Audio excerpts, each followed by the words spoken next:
The Champions League round of 16 is here. Before we start this video, if you guys could please leave a like, subscribe, leave a comment on who you think is going to win the Champions League. That will be great. I'm just trying to make this YouTube channel a little bit more interactive and just trying to get the soccer community, football community involved with this YouTube channel. I guess we can start off with Barcelona versus Newcastle. This match has already happened in September in the first game week of the Champions League. The match ended up being 2-1 of Barcelona, and in that game we got to see the masterclass performance of Frankie de Jong and Pedri. Newcastle played in the round of 32 against Karabakh, and they did the job. They did what they had to do, and you know, who knows, maybe they could have flopped it, but they did for Newcastle. This is a good finish for them, and I'm not saying that there isn't a chance against Barcelona. They can definitely do it, but I think Barcelona just has a little bit more of momentum going on for them, and I will say that Barcelona will be taking this one and be heading into the quarterfinals. Now Atletico Madrid, who just finished off their round of 32 against Club Brugge, who they destroyed 4-1 at Wanda Metropolitano, and that was a good performance to show off that, you know, even though they might be a little up and down sometimes, you know, in the Champions League, they're still focused on winning their first ever. And so with Sorloth, with that hat trick, I think he should be starting with Julian Alvarez up top. And yeah, I mean, they have to go against Tottenham, a Tottenham team that is fighting for relegation in the Premier League. This happened last year, guys. Come on. I mean, they were like in 17th place and they won the Europa League. I mean, that's crazy to even think about. Like, how is that even possible?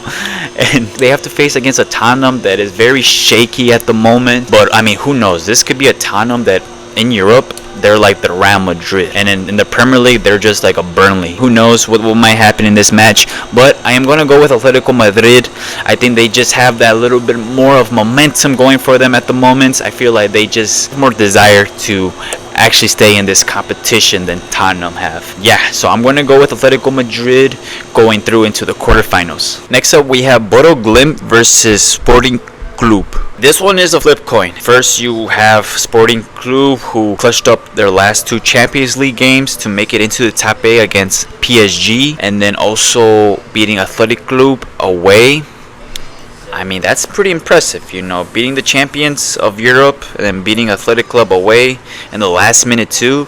That's amazing. And then you have Bodo Glimt. You know, they made it into the semi-final of the Europa League last season. This season, they beat Manchester City, Atletico Madrid, and then they beat Inter Milan home and away. The momentum is on their side. Sporting has the Champions League experience. I am going to go with Bodo Glimt. I am going to believe in the Cinderella story, and that this Cinderella story will continue into the quarterfinals, where they could eventually play off against Bayer Leverkusen or Arsenal. Arsenal versus Bayer Leverkusen.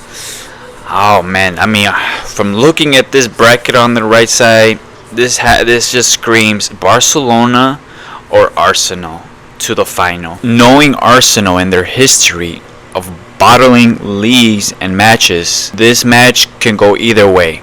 But you have to go with Arsenal, just because how well they're playing, how informed they are with their defense, their midfield as well, with their new signing of Zubamendi.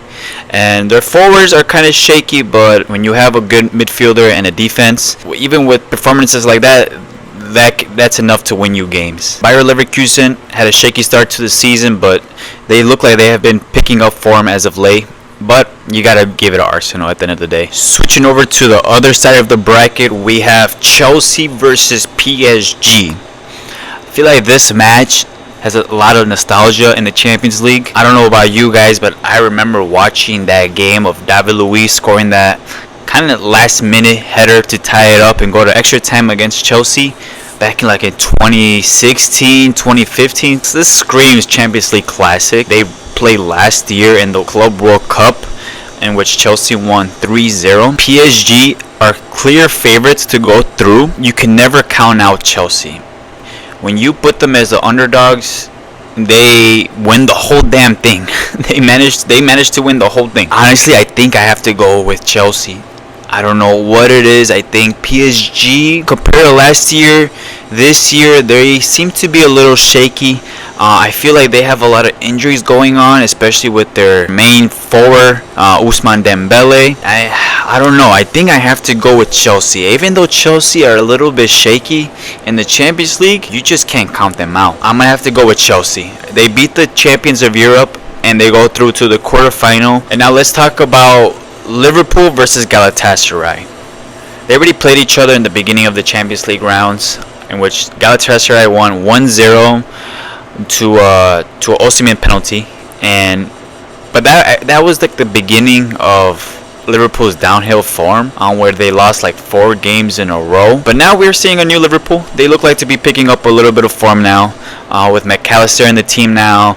I know Wirtz is injured, but with Wirtz picking up form as well, and Edetike, he's a baller. He looks like he's doing good up top as a striker for Liverpool. Galatasaray, they beat Juventus. They did the job. They actually destroyed Juventus. What am I talking about? Scoring 5 goals at home.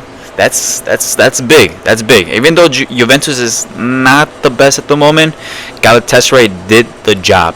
And getting into the round of 16 is something I'm proud of. I think I heard that there was a stat that they haven't reached this far in like over 10 years or something like that. So this is big for Galatasaray and their fans. But I gotta go with Liverpool. We gotta see Chelsea versus Liverpool in the quarterfinals. Next up, we have a Champions League classic. Whoever's writing the Champions League script has done it again, because we have Real Madrid versus Manchester City for the 11th time. And there's a reason why this match always happens, and it's because these two teams always have a banger of a match when they play against each other. And I think we're gonna have that again. You have a Real Madrid who is a bit of a downhill form at the moment, and Manchester City who looks to be, they're doing the job in their Premier League. They get the wins, and that's pretty much what they're doing. And they already faced each other earlier in the Champions League round, where Manchester City won 2-1, but Real Madrid was the better team in that match. So I do believe Man City did get a bit lucky. In that match, they did not have Mbappe. And it seems like with these 2 legs, Mbappe seems like he won't be playing these 2 matches, and which sucks for Real Madrid, because, as much as people despise Mbappe, that they play better without him, now Mbappe is the key player for Real Madrid. I do believe that Manchester City will get the job done here. Next up, we have Atalanta versus Bayern Munich. With Bayern Munich, there's not too much to say, because they have to be top 3 contenders to win the Champions League. You have Harry Kane, Olise, Luis Diaz, who are on top form at the moment. With Atalanta, they did beat another German team to get into the round of 16, which was Dortmund. Can they beat another German team to go to the quarterfinals? That will be very shocking. You gotta give it to Bayern. Yeah, those are my predictions for the round of 16. Let me know who you think will go through to the quarterfinals, and I will see you guys in the quarterfinals when I do another prediction. Peace out. See you guys later.